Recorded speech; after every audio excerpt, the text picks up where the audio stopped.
My name's Paul Clitheroe and I'm the Chair of Financial Literacy at Macquarie University. I'm also Chairman of the Australian Government's Financial Literacy Board, and that board is the board that sets national strategy for financial literacy. What is financial literacy? We want Australians, we want all people to have better money skills. Budgeting is the bane of nearly every person's existence. No one likes doing a budget. I'm now 60 years old. I still do not like doing my budget. Because what a budget does is, a budget really at the end of the day is controlling how we spend our money. None of us want to be controlled about how we spend money. But in this day and age with credit cards and cash advances on your credit card, and you walk into a store and the store says, oh, don't worry about paying for it. You can have one of our department store cards. So the trouble is your money in this modern world can run completely out of control. And I meet so many Australians, young Australians, some 16, 17 years old, uni students, young adults. And I also meet Australians in retirement who are struggling with significant amounts of credit card debt.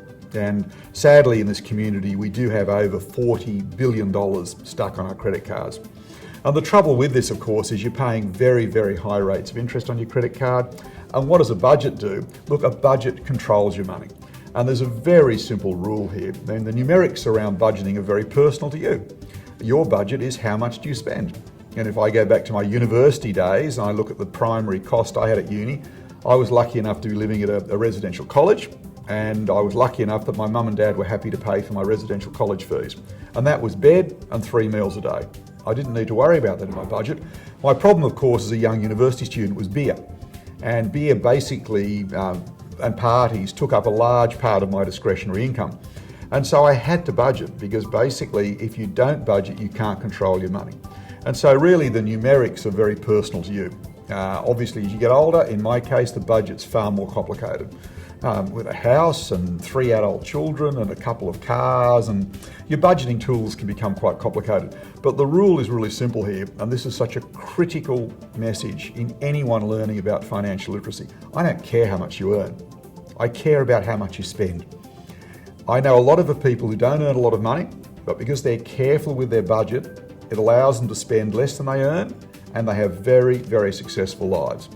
I also meet Australians who literally are earning more than $1 million a year, who are a dismal disaster with money. And people think, well, how could you earn $1 million a year and be a disaster? But if you earn $1 million a year and you spend $1.1 million, you will go bankrupt just as quickly as someone earning $10,000 a year and spending $11,000. Spending more than you earn brings misery. So a budget, unfortunately, is the only tool, and it is a numeric tool, it is the only tool that we have that allows us to control our money. And being in control of your money will actually create wealth, but more importantly, it creates personal satisfaction. Humans actually don't like being under pressure. We don't like credit card companies ringing us for payments. We don't like to buy furniture on a hire purchase plan and have people hassling us about paying money back. Being bad with money is really, really emotionally and personally frustrating. It's destructive. And a budget, I'm afraid to say, I wish I could give you a better answer.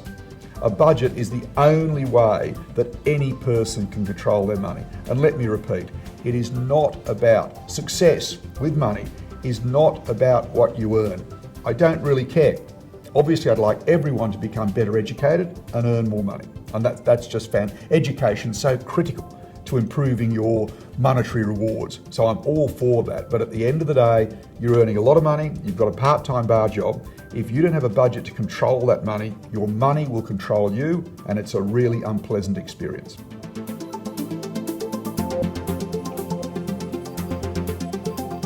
When it comes to budgeting, again, whether you're in government or you're in business, be it big business or small business, or you're a uni student, as I was 42 years ago, working 2 nights a week pulling beers to allow myself to survive. The interesting thing about budgeting is the principles remain exactly the same. Whether you're a part-time bartender or you're in actual fact the Prime Minister running our federal budget of some $440 odd billion. And the consequences of all of these budgets are enormous. At a personal level, if you start spending too much and you get in trouble with credit card debt, or you get maybe mobile phone problems, data plan problems on your mobile phone, many young Australians end up being bankrupted at an early age over relatively small amounts of money. It's absolutely awful. So that's a risk, if you like. It's a personal risk. If we now go into government level, you can think about some of the huge issues. We are running in this nation, like many countries, we're running budget deficits. In other words, we are collecting less tax than the federal government and the state governments in total are spending. And this leads to some major issues, things like funding, for example, our National Disability Scheme, which is a fabulous idea, that we'd have a multi-billion-dollar spend to assist Australians with disabilities.